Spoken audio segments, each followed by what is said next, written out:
देहरादून से सांकरी के लिए हम लोग लगभग सुबह 9 बजे निकल गए। इस बार हरकीदून ट्रैक में मेरा भाई विशाल मेरे साथ था। हम जल्दी ही शहर को छोड़कर तराई के जंगलों तक पहुंच गए।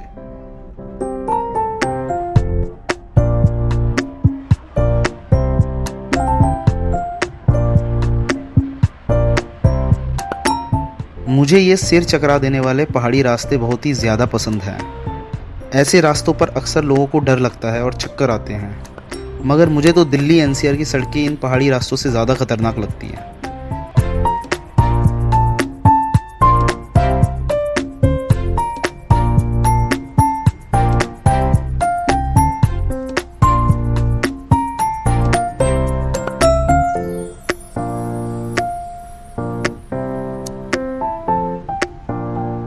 अभी तक रोड की कंडीशन कोई बहुत अच्छी नहीं थी। सड़क जगह जगह से टूटी हुई थी और कहीं कहीं तो सेफ्टी रेलिंग भी नहीं थी।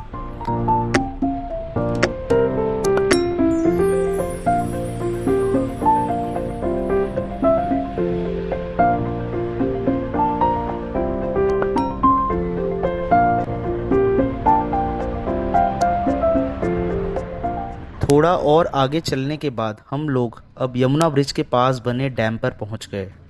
डैम के रिजर्वॉयर में यमुना नदी का हरा पानी देखकर सब लोग हैरान रह गए और फोटोज लेने लग गए। प्रोजेक्ट है यहाँ पर आगे, थोड़ा 5 किलोमीटर आगे। अच्छा। तो ये कब से बना रहे हैं डैम ये? इसको हो गए, ये आया था 2014 से चालू। 2014 में चालू हुआ था। अभी बन गया ये और रहता है? रेडी हो गया। रेडी हो गया। तो कब उद्घाटन कब होगा? इसका हो गया है। इसका हो गया? हाँ, टर्बाइन चालू है। अच्छा, कितने मेगावाट के? ये है 120 मेगावाट। 120 मेगावाट का, सही है।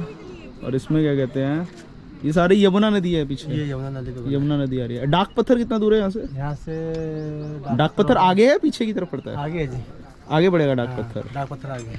अच्छा, यहाँ से होगा 24। आप यहीं से हो भैया? हाँ जी, हम यहीं के। कहाँ से उत्तराखंड में? ये लोहारी के, यहीं के आगे। लोहारी के। हाँ जी। अच्छा। आगे इसकी जो नदी विकास की तूफानी बारिश ने सारे जंगलों, गांवों और लोगों की संस्कृति को सैकड़ों फीट नीचे पाताल लोक में डुबो दिया।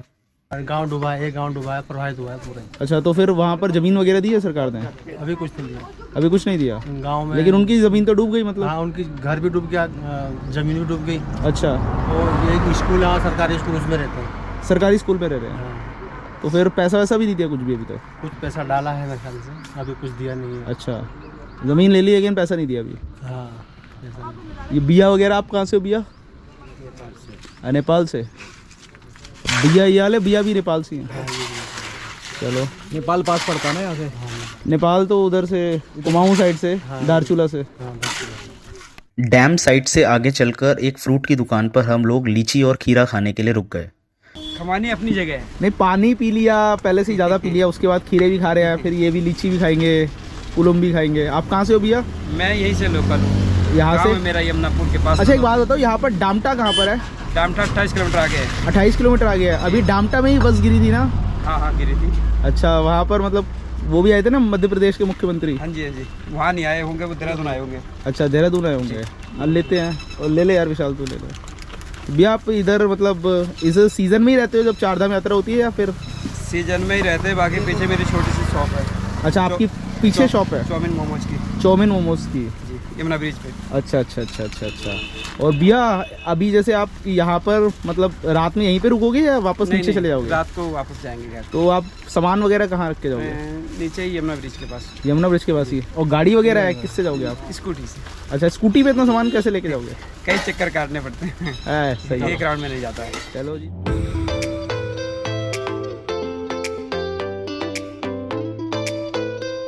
जैसे जैसे हमारी गाड़ी पहाड़ पर चढ़ाई चढ़ रही थी, वैसे वैसे दूर दूर के पहाड़ दिखने लगे थे।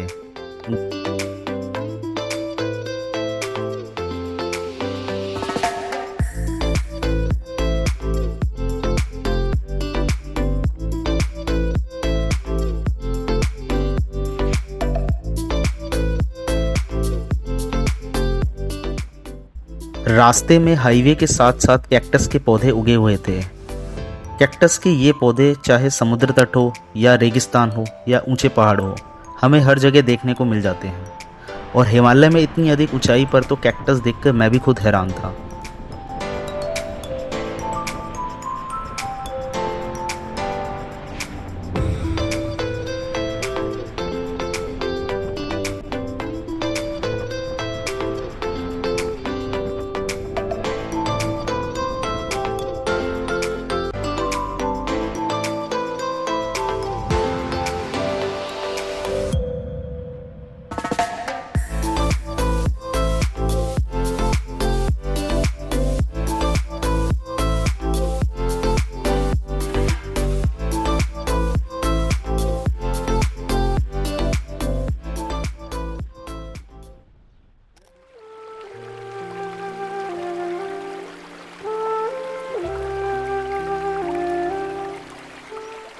आगे एक स्थान पर पहुंचकर मेरे कहने पर ड्राइवर ने गाड़ी रोक दी। हम लोग नीचे नदी की तरफ चले गए और वहां जाकर सेल्फीज़ लेने लगे। हमने कुछ वीडियोस भी रिकॉर्ड करी।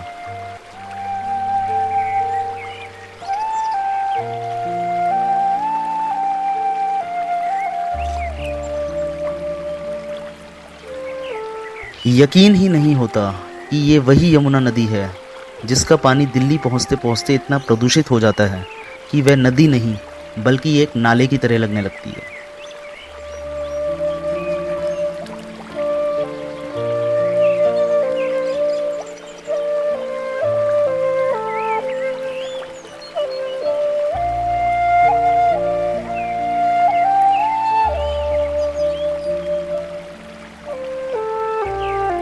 मछलियाँ ऐसे मछलियाँ बहुत सारी यार को वो कर रही है। हाँ मसाज करे यार, धूप है बस, बाकी तो मज़ा आ रहा है बहुत ज़्यादा। अभी एकदम से पूरा एनवायरनमेंट है बहुत ड्रास्टिकली चेंज हो गया। इससे पीछे हम 10-20-15 किलोमीटर पीछे से ऐसा लग रहा था डेजर्ट है। गर्मी बहुत ज़्यादा थी, गर्मी से सर में दर्द होने लगा, लेकिन अभी तो बहुत मस्त लग रहा है, बिल्कुल चिल ज़बरदस्त मौसम, नेचुरल मौसम। हाँ, एक पहाड़ी नदी के तेज़ बहते ठंडे पानी में मुंह धोना भी एक अलग ही तरह का एक्सपीरियंस है। मुंह धोने के बाद जो ताज़गी महसूस होती है उसे शब्दों में बयान नहीं किया जा सकता। इसके लिए आपको एक दिन खुद ही नदी में उतरना पड़ेगा।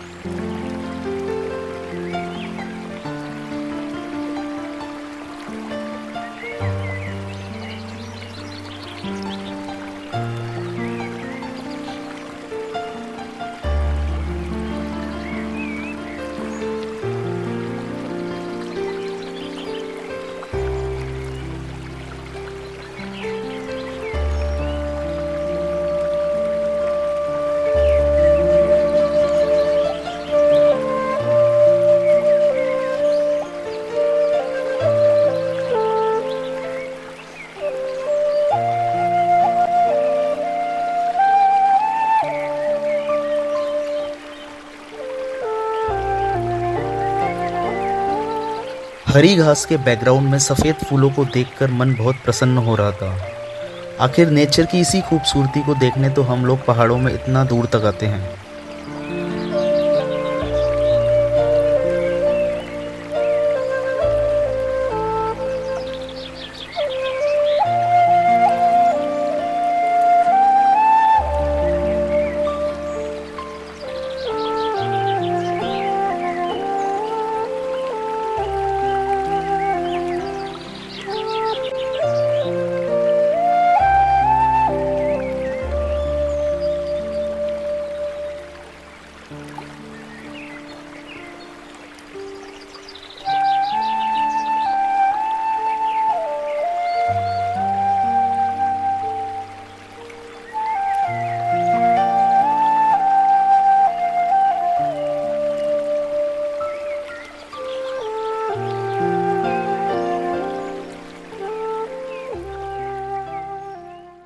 अभी सांकरी तक पहुंचने के लिए हमें बहुत ही लंबा रास्ता तय करना था, इसीलिए थोड़ा समय नदी के पास बिताकर हम लोग फिर आगे बढ़ गए।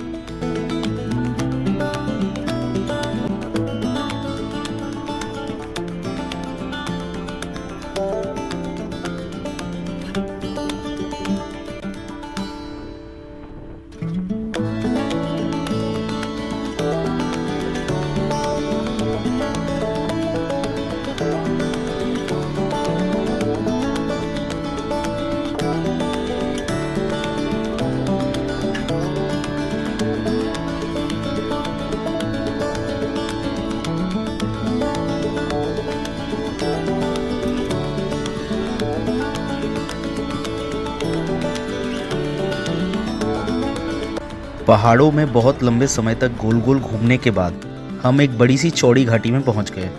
नीचे हरे भरे खेत दिखाई दे रहे थे और खेतों के पास ही एक नदी भी बह रही थी।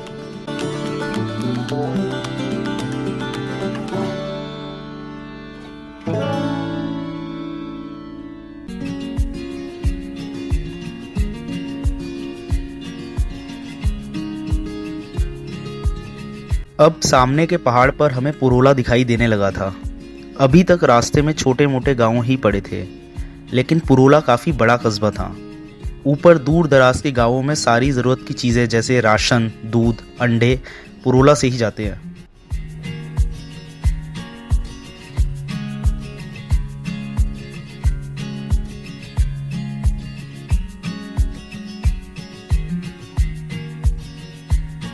आगे कोई अच्छा रेस्टोरेंट मिले या ना मिले, यही सोचकर हम पुरोला में लंच के लिए रुक गए।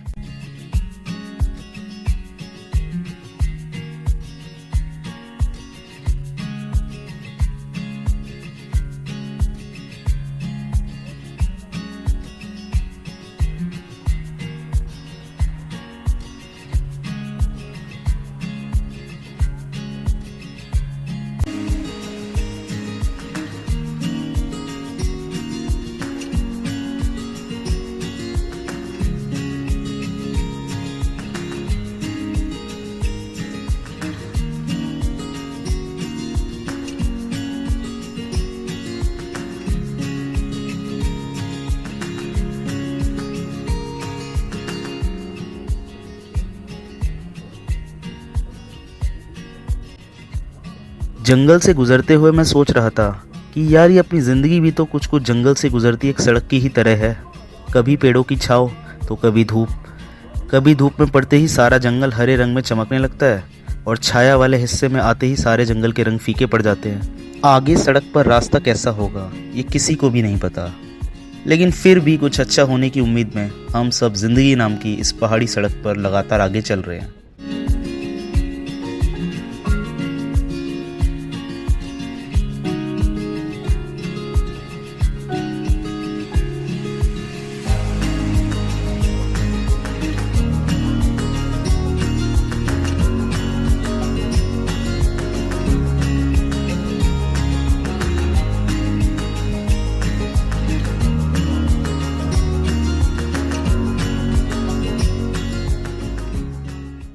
जब रास्ते पर चीड़ के जंगल खत्म होने लगते हैं तब ऐसा लगता है कि अब इससे ज़्यादा खूबसूरत नज़ारा और भला क्या होगा, लेकिन तभी हमें नीचे दिखती है बहुत ही प्रचंड वेग में बहती हुई टॉन्स नदी।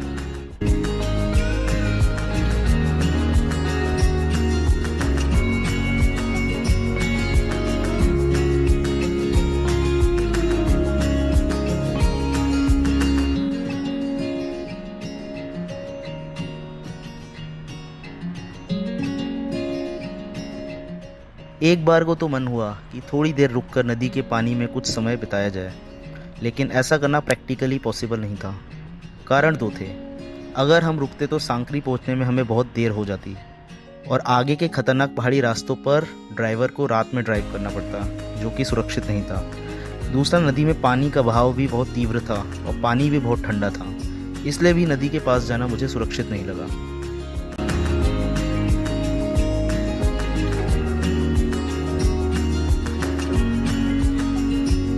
सामने नदी के ऊपर एक पुल दिखाई दिया और नदी पार दूसरी तरफ कुछ जेसीबी मशीन्स और क्रेन्स भी दिखाई पड़े। जेसीबी मशीन्स और क्रेन्स देखकर मैं तुरंत समझ गया कि हो ना हो यहाँ पर एक नया डैम बनाने का काम चल रहा है। डीजल पेट्रोल का धुआं, उड़ती हुई धूल, स्टील, सीमेंट, पत्थर। आजकल डेवलपमेंट के नाम पर हर जगह हम अपने हिल स्टेशंस को बर्बाद करने में लगे हुए हैं। टूरिज़्म डेवलप करने के नाम पर जो बड़े बड़े प्रोजेक्ट्स लगाए जा रहे हैं, सरकार को समझना चाहिए कि ये बड़े प्रोजेक्ट्स ही धीरे धीरे टूरिज़्म को ख़त्म कर रहे हैं।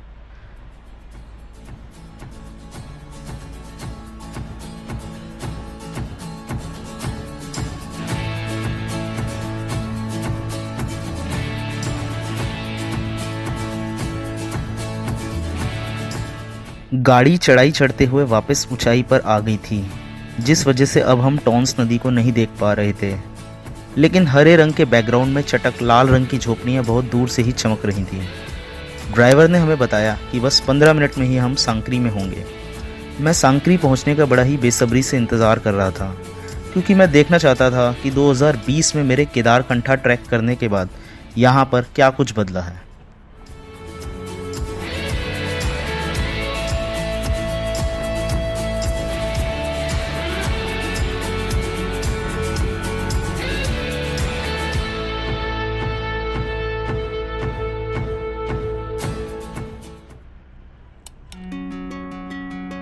आगे जब हम सांकरी पहुंचने ही वाले थे तब दोबारा चीड़ का जंगल शुरू हो गया। ध्यान से देखने पर पता चला कि पेड़ों के नीचे के हिस्सों पर कालिख लगी हुई है और जगह जगह घास भी जली हुई थी। शायद यहाँ पर कुछ दिन पहले ही जंगल में आग लगी होगी।